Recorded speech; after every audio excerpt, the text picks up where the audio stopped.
Hare Krishna. Jaya Radha Madhava Kunja Bihari. Jaya Radha Madhava Kunja Bihari. Jaya Radha Madhava Kunja Bihari.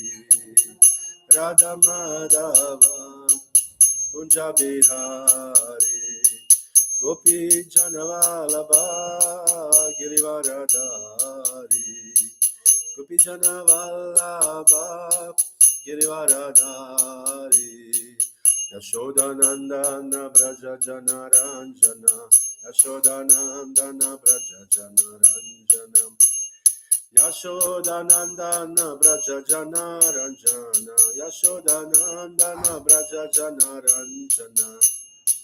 Yamunatira Vanachari. Jaya Radha Madhava Kunja Bihari.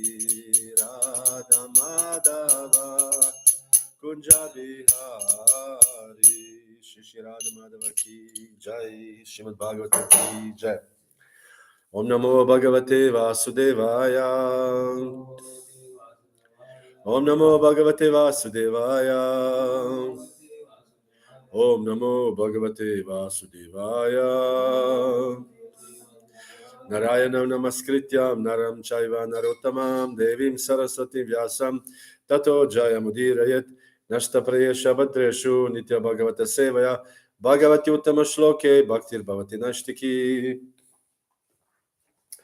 So we'll read the verse from the Srimad Bhagavatam, 9th canto, 13th chapter, verse number 9.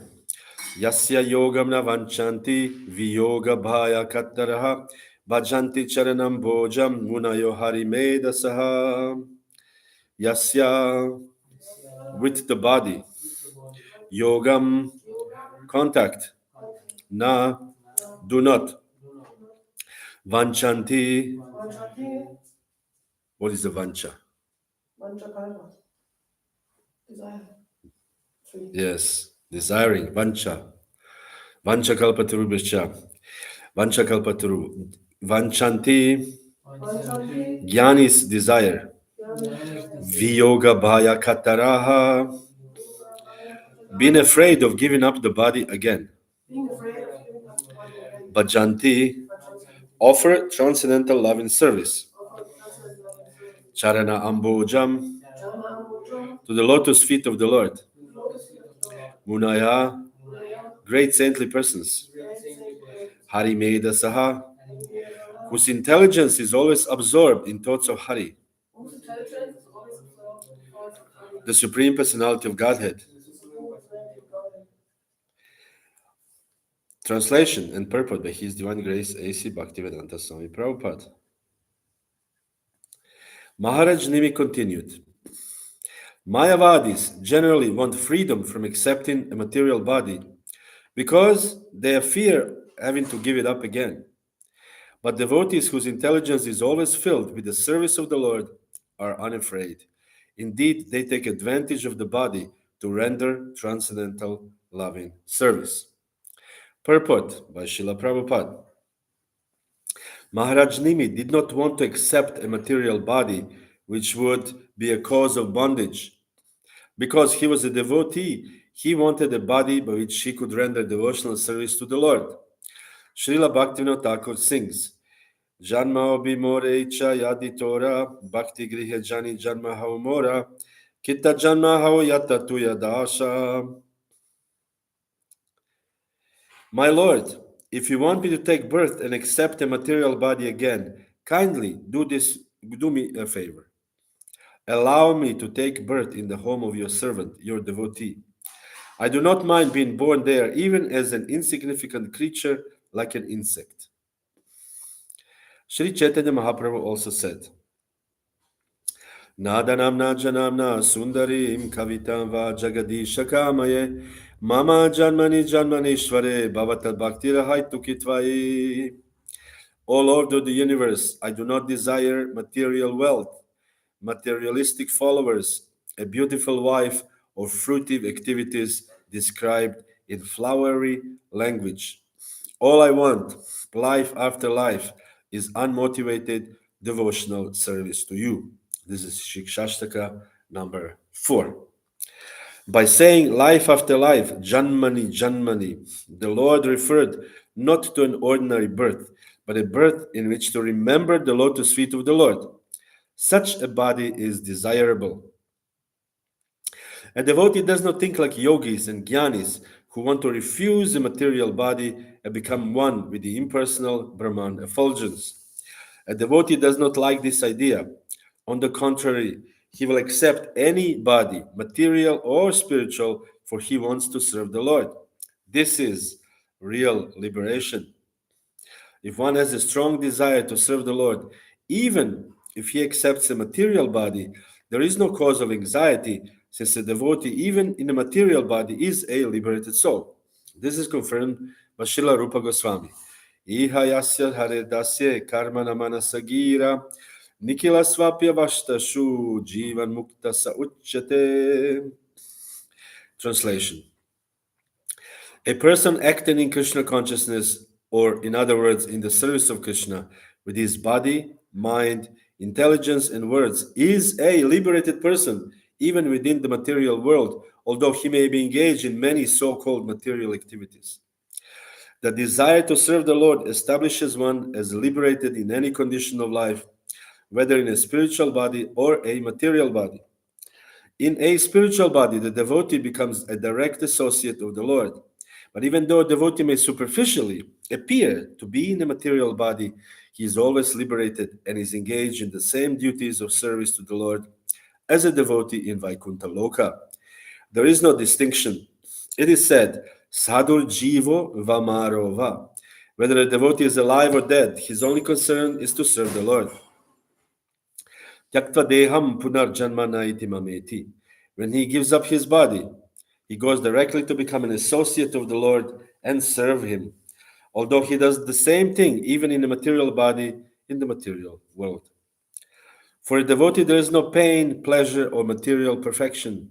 One may argue that at the time of death, a devotee also suffers because of giving up his material body. But in this connection, the example may be given that a cat carries a mouse in its mouth and also carries a kitten in its mouth. Both the mouse and the kitten are carried in the same mouth, but the perception of the mouse is different from that of a kitten.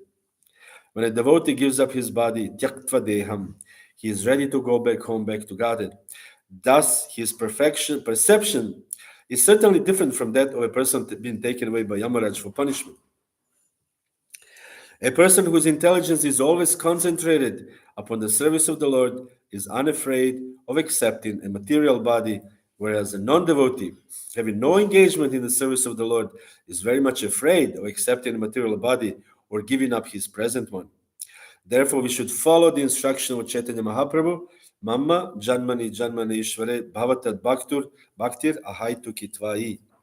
It does not matter whether we accept a material body or a spiritual body. Our only ambition should be to serve the Supreme Personality of Godhead. Om Jnana Timirandasya Gyananjalak Shalakaya Chakshurun Militam Yena Tasmai Shri Gurave Namaha Shri Chaitanya Manobishtam Stapitam Yena Bhutale Swayam Rupa Kadamayam Dati Swapadantikam. So let's go through the purport together. Mahārāja Nimi did not want to accept material body, which would be cause of bondage, meaning the devotees are not afraid to accept the material body, but they want to, if this material body somehow are they connected to Krishna. So devotees are not saying, oh, we don't want anything to do with this body. No, we don't actually in reality care. If Krishna wants us to take material body, let it be. But then we should just, one condition, no forgetfulness of Krishna. And the famous Leela of Chaitanya Mahaprabhu, when he was sitting on the altar and he was saying, I am Vishnu and I'm giving you Prakata Leela. And then he was saying, I'm giving you all the benedictions you want. What benediction do you want? So if imagine Chaitanya Mahaprabhu asks you now, what benediction would you want? If he asks you, what would you take? He gives you anything.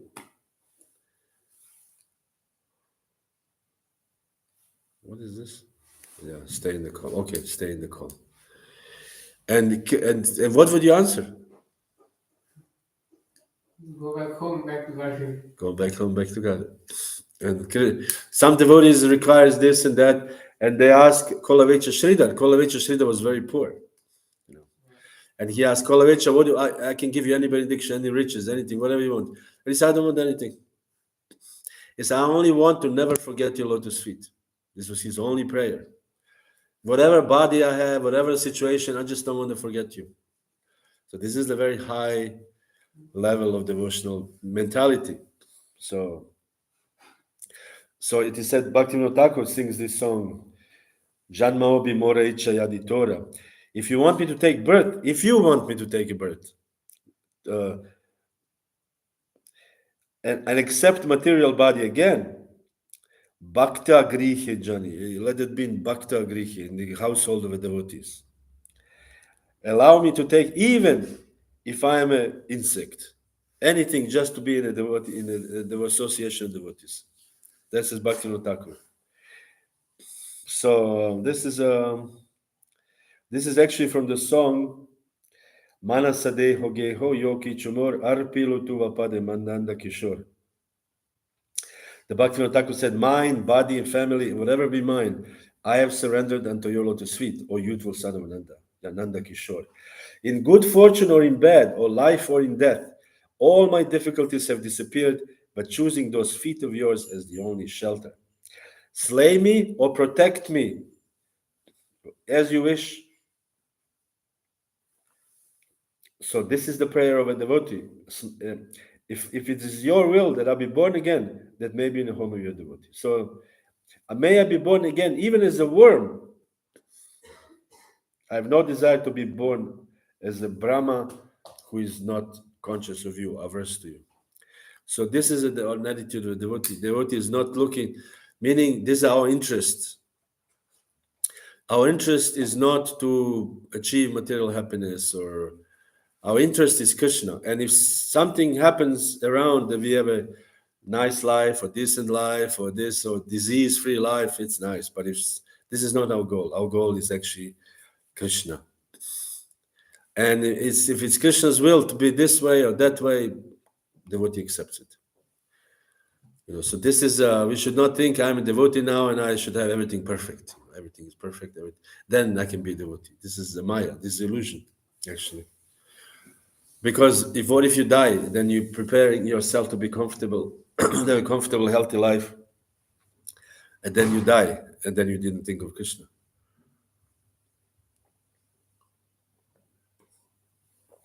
And what is important? To use time in Krishna consciousness. The time is running so fast. How long are you in Germany already? 8 years. Imagine 8 years. 8 years of your life, of your youthful life, is gone. Never be back. These 8 years will never be back. So, when you also look back, I'm already 60, I'm already 70. These years will never come back. So, am I Krishna conscious? Am I? So we have to use the time and understand that time is running so fast, so fast. And as Krishna says in Bhagavad Gita, the time I am destroyer of all things. Krishna, as a time, destroy things. Our body does not get better. Our minds, if we are not practicing Krishna consciousness, mind doesn't get better. We see old people, they cannot remember and they walk around. And if you ask some 70 years old man to calculate 12 times 75. Of course, if you write it on paper, but older people, they're not anymore, sharp. The material energy destroys things. Our body is destroyed. We get sick. We get this problem and that problem. And also, maybe our relationship is destroyed, or maybe our husband dies or wife dies, and we are suddenly somewhere. And what is our Krishna consciousness? The goal of the Gaudiya Vaishnava Sampradaya is to make one remembering Krishna. I was just hearing this morning this lecture of, I forgot his name, the Mahārāja Bhakti Brihad Mridanga, I think. Bhakti Brihad Mridanga. Yeah, Bhakti Brihad Bhagavat Swami. Bhakti, his brahmachari name was Brihad Mridanga. I remember he was brahmachari. Prabhupada disciple. He's a very scholarly person. He was teaching many times Bhakti Shastri, and so he got this very nice lecture. And he said, it doesn't mean that because you are now living outside, that means that you can be lax. Prabhupada did not imagine this. Prabhupada, in his Maharaj said, in Prabhupada's view, there was no difference between temple devotee and devotee who lives outside. Prabhupada wanted the same standards for both. So Prabhupada wanted his grihastas to have morning programs, evening programs, to read. Prabhupada wanted this, to eat, he said, to eat only Krishna Prasad, to not eat in restaurants. He's saying, but what people in restaurants, do they not wash their hands? They smoke, they cook. They say, you're eating this. So Maharaj was saying that Prabhupada had very high expectations for his disciples. And not because now I'm living outside, Prabhupada says actually the Grihasta life is a license for sense gratification. License, but not now we can do anything because I'm Grihasta. You can do anything, but this is not Krishna consciousness. You are not Grihasta, you're Grihamedi, or you at best mixed Grihasta and Grihamedi. The Grihasta, as Prabhupada said, and Maharaj was confirming, is the ones who is very strict in following the regular rules and regulations. The one who is very strict in following sadhana bhakti. And in that sense, then Grihastas who live outside and temple devotees who should not be different. Should not be different at all. So meaning that Prabhupada did not have one expectation for one group or another. Prabhupada had expectations for everybody the same. And even Prabhupada himself, when he was a Grihasta, Prabhupada would chant 16 rounds a day. He would chant 4 o'clock, when he gets up in the morning, he would chant 4 rounds. After the breakfast, he would chant 4 rounds. After the lunch, he would chant 4 rounds. And in the evening, he would chant 4 rounds. Prabhupada chant 16 rounds. This is what Prabhupada says. So we can chant 16 rounds. We can follow the principles. And we can do some basic sadhana, reading Srimad Bhagavatam, attending some kind of morning program. There was one devotee a long time ago, I was in America, and he was staying near our place, our farm, and he had every morning Mangalarti, and he worked 2 jobs. He was a psychologist in 2 hospitals. I'm sure he has lots of work. 2 hospitals, he was working all day. But he would get up, he would take shower, he would put dhoti, chant. I don't think he would chant 60, but in the morning he would chant 8, maybe afternoon when he comes back he would chant another 8. And then he would have a program in front of these Radha Krishna deities. I was very impressed. And then he goes all day to work. And his responsible work. People come with their problems, you have to solve their problems. Psychologist.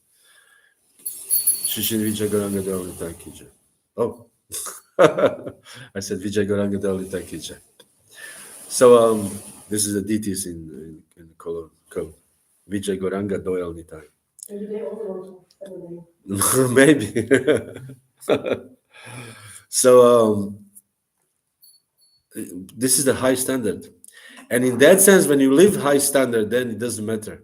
Are you this body or that body or this planet or that planet? And Maharaj quotes a very interesting end. That Prabhupada, he said, and then we should not be concerned, am I going to be liberated? He said, if you are strictly following Prabhupada's program, Prabhupada's promise that he would actually liberate you. He said, we don't need to bother with this. It's Prabhupada's responsibility, not mine. And he quotes a verse from Chaitanya Charitamrita. So this is the attitude of a devotee, Janme Janme Dao Oe Gore Hari Ahai Ki Bhakti Charan Tomar. This is a song of Bhaktivinoda Thakur. He said that Janme Janme, birth after birth, give me Dao Oe Gore Hari, give me birth after birth, because the lotus feet, your lotus feet. This is all what this devotee is interested in, the serving the lotus feet of the Lord in whatever situation, whatever body. So it says that actually materialists are concerned about their body. They don't want to die. So therefore they try to, there was somebody who reads lips. These people who read lips. Somebody from a distance speaks something and they can. So this person was reading the lips of two world leaders, two big presidents. I don't want to say names, but they were walking and from a distance they were speaking something. So this person was reading lips and they were discussing, these leaders were discussing how if you follow a certain regimen of eating, of sleeping, of taking the nutrition things and do exercise, he said you can prolong your life. And he said yes. He said we are working on it. This other president says we are working on it, that we think that somebody can even be eternal, not deathless, not to die. So wow, this is what they talk about. But this is, according to the Bhagavatam, foolish, because everybody has to die. And the person who are Māyāvādīs, they think, I don't want to take another body because he wants to be liberated from material body. Because they know the next body, they know that they will have to take body, because the Shastra says. So the next body, they know it's going to be trouble. Even if you're Krishna conscious, the body is a trouble. Even if you're Māyāvādī conscious, whatever they call it. If you're Brahman realized or whatever, still the body is a problem. And we know Shukadeva Goswami knew this, and he did not want to be born. 16 years he was waiting. He didn't want to be born. So because he knew this is a trouble. So therefore, Māyāvādīs think, I don't want to take body because body is a trouble. I want to be body less. So therefore they try to be, to merge with, universal Brahman or whatever they call it, Brahman. We talked about this yesterday. So therefore, devotee has to realize this point, that where am I? Am I devotee? There's one book by Satsarup Maharaj called Am I Devotee or Am I Demon? So this is a good title, So we should find out, am I a devotee or am I a demon? If I'm a devotee, I should follow the devotee's principles. Following, chanting, reading. So this is a devotee attitude. Hare Krishna, Srimad Bhagavatam ki Jaya. Any questions?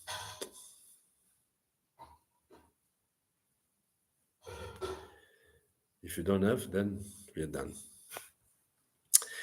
Srimad Bhagavatam ki Jaya.